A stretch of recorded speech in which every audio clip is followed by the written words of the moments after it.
Hello everyone. My name is Gabriel Dominic P. Altobar. For today, I'll be showing you my student attendance system using the Django. First, as you can see here, I have created a the Django project called attendance dash system. And now to navigate into the project folder with this command, here are the cd attendance dash system, as you can see there. Then next we have to create the Django app where we'll manage the student data. So as you can see here, we have the manage.py start app students, as you can see there. So as you can see here, we have created a model student. So a model is where we represent our data in the Django.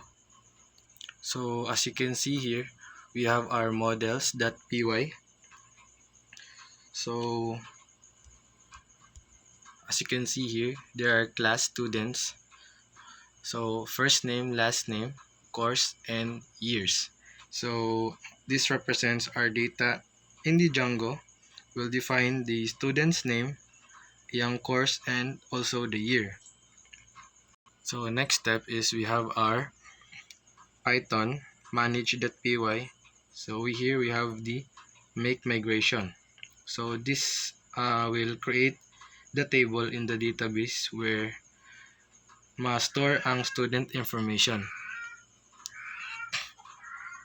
So as you can see there, we have our Python manage.py migrate operation to perform. So we have here the shell.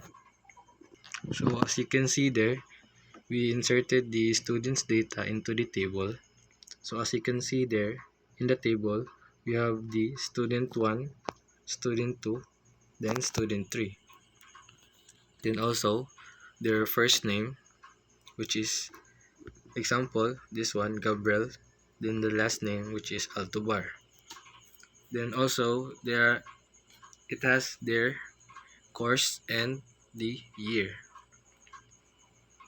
So once these lines are run, the students will be saved in the database. Then as you can see here, we have the students details. So it has their first name, last name, course, and year. So this respective course and year, year is to the terminal.